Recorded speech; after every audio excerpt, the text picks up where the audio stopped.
हरे कृष्णा, राधे राधे।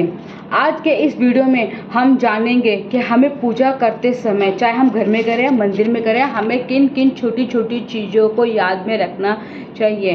पूजा करते समय हम कुछ छोटी मोटी गलतियां ऐसे कर देते हैं जिससे कि हमें हमारे पूजा का पूरा फल प्राप्त नहीं हो पाता है। हम घरों में या मंदिरों में जाके पूजा करते हैं। पूजा करने से हमारे सारे दुख दर्द दूर होते हैं और हमें हमारे मन में बहुत शांति मिलती है। इसलिए पूजा करने की जो परंपरा है वो बहुत पहले से चली आ रही है। तो आइए जानते हैं उन सब चीज़ों के बारे में जो हमें ध्यान रखने चाहिए। पूजा करते समय हम चावलों का ज़रूर इस्तेमाल में करते हैं और चावल हमेशा अखंडित होने चाहिए, मतलब टूटे हुए चावल हमें हमारे पूजा में इस्तेमाल में नहीं लेने चाहिए। हमारे जो चावल होते हैं सफ़ेद रंग के होते हैं, लेकिन अच्छा होगा अगर हम पूजा में पीले रंग के चावल इस्तेमाल में करें। कैसे करना है, आप बर्तन में पानी ले लीजिए और उसके अंदर हल्दी डाल दीजिए और उसके बाद में उस घोल में हमें वो पूजा वाले चावल डाल देने हैं और फिर हमें उन चावलों को सूखा देना है। सूखने के बाद में उन चावल को हमें एक बर्तन में भर के मंदिर में रख दें। जब भी हमें चावल लेने हैं पूजा में, हमें वही पीले चावल इस्तेमाल में लेने चाहिए। पूजा करते समय हमें पान का पत्ता भी ज़रूर लेना चाहिए, लेकिन खाली पान का पत्ता नहीं, पान के पत्ते के ऊपर हमें लौंग, इलायची और गुलकंद रख सकते हैं।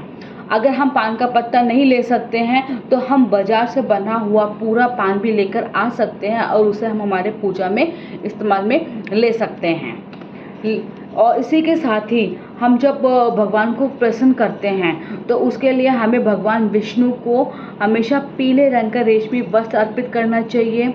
माता दुर्गा, गणेश जी और सूर्य देव को लाल रंग के वस्त्र अर्पित करना चाहिए और भगवान शिव को हमें सफ़ेद रंग के वस्त्र अर्पित करने चाहिए। इसी के साथ ही हम जब पूजा करते हैं तो पूजा करते समय जो आसन इस्तेमाल में होता है उसको हमें पैरों से इधर उधर नहीं करना चाहिए। अगर आपको उसको सरकाना ही है तो अपने हाथों का इस्तेमाल करें और पूजा करने के बाद में उस आसन को तह बना के एक सही जगह पे रख दीजिए और जिस जगह पे आपने आसन बिछा के उसके ऊपर बैठ के खड़े होकर पूजा की थी उस जगह को आप अपने हाथ से छू के अपने आँखों पर ज़रूर लगाएं। चाहे आप सुबह पूजा करें, चाहे आप शाम को पूजा करें, घी का दीपक हमें ज़रूर लगाना चाहिए।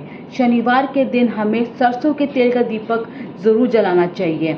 घी के दीपक के लिए सफ़ेद रंग की रुई की बत्ती बहुत अच्छी होती है और सरसों के तेल के लिए लाल धागे की बत्ती बहुत अच्छी मानी गई है। जब भी हम पूजा करते हैं हमें इस चीज़ का ध्यान रखना चाहिए कि पूजा करते समय बीच में दीपक ना बुझे। अगर बीच में दीपक बुझ जाता है तो उससे हमें हमारे पूजा का पूरा फल प्राप्त नहीं होता है। हमें जो माता दुर्गा हैं हमें उनको जो दुर्वा होती है वो नहीं चढ़ाना चाहिए। रविवार के दिन हमें दुर्वा नहीं तोड़नी चाहिए। भगवान शिव को प्रसन्न करने के लिए हमें बेलपत्र चढ़ा सकते हैं, परंतु भगवान शिव को हमें हल्दी और शंख का जो जल होता है या शंख से जो जल होता है वो अर्पित नहीं करना चाहिए। शंख सिर्फ और सिर्फ भगवान विष्णु की पूजा में इस्तेमाल होता है और किसी भी भगवान की पूजा में हमें शंख का इस्तेमाल नहीं करना चाहिए। शंख कभी भी किसी भी स्त्री को या अपवित्र अवस्था में रहे पुरुष को नहीं बजाना चाहिए। हमें सूर्य भगवान की 7, गणेश जी की 3, विष्णु की 4, दुर्गा जी की 1 और भगवान शिव की आधी परिक्रमा ज़रूर लगानी चाहिए।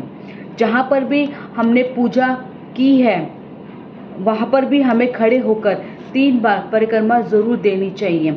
हमारे घर में जो हमारा पूजा का जो मंदिर है उसके ऊपर हमें कुछ भी नहीं रखना चाहिए, नए भगवान के कपड़े, नए भगवान के आभूषण, नई किताबें, कुछ भी चीज़ नहीं होनी चाहिए। हमारे मंदिर में पर्दा ज़रूर होना चाहिए और इसी के साथ ही हमें हमारा मंदिर साफ़ सुथरा रखना चाहिए और मंदिर के आसपास कुछ भी कचरा इकट्ठा ना हो। एक चीज़ और याद रखिएगा कि मंदिर में कभी भी हमें हमारे पूर्वजों की, हमारे पितरों की फ़ोटो नहीं लगानी चाहिए। साथ में हम जब भगवान को पूजा पुष्प जो अर्पित करते हैं वो हमें अर्पित करने से पहले, चाहे आप हार पहनाएं चाहे पुष्प अर्पित करें, उससे पहले उनको साफ जल से ज़रूर धो लीजिए। इसी के साथ ही जो ध्यान देने वाली चीज़ है वो ये है कि जो गंगा जल होता है उसको हमें प्लास्टिक की बोतल में या फिर किसी अपवित्र धातु की बने हुए पात्र में नहीं रखना चाहिए। जो हमारा गंगा जल है वो तांबे के बर्तन में होना चाहिए। इसी के ही साथ जो पूजा के बाद जो हम भगवान की आरती करते हैं वो हमें चरणों में 4 बार, नाभि पे 2 बार और मुख पर 1 बार, ऐसे ही करके हमें हमेशा भगवान की आरती करनी चाहिए। इसी के ही साथ में हमारे मंदिर में जो भगवान की जो मूर्तियाँ होती हैं वो 1, 3, 5, 7, 9 इंच तक की ही होनी चाहिए। इससे बड़ी जो मूर्तियाँ हैं वो हमारे मंदिरों में नहीं होनी चाहिए। हमें हमारे मंदिरों में खड़े हुए गणेश जी, खड़ी हुई लक्ष्मी जी या फिर खड़ी हुई सरस्वती माता की मूर्ति या फिर तस्वीर नहीं रखनी चाहिए। इन सब की बैठी हुई फ़ोटो रखनी चाहिए। हमारे यहाँ पर जो भी मूर्तियाँ हैं वो खंडित नहीं होनी चाहिए। तस्वीरों के कांच भी टूटे हुए नहीं होने चाहिए। अगर टूटे हुए हैं तो उनको तुरंत वहाँ से हटा दीजिए, और खंडित अगर मूर्तियाँ हैं तो उनको भी अपने मंदिर में से तुरंत हटा के बहती हुई नदी में प्रवाहित कर देनी चाहिए। लेकिन एक चीज़ का हमें ध्यान रखना चाहिए कि किसी भी हालत में जो शिवलिंग होता है वो खंडित नहीं होते हैं। तो ये था आज का वीडियो जिसमें हमने हमारे पूजा से जुड़ी हुई कुछ ज़रूरी बातों के बारे में जाना। उम्मीद करती हूँ ये वीडियो आपके लिए बहुत उपयोगी रहा होगा। कृपया करके इसी के साथ ही मेरे वीडियो को भी और मेरे चैनल को भी लाइक करें, शेयर करें, सब्सक्राइब भी करें बेल आइकन के साथ, जिससे कि मेरे नए वीडियो का नोटिफिकेशन आप लोगों को आसानी से मिल सके। धन्यवाद।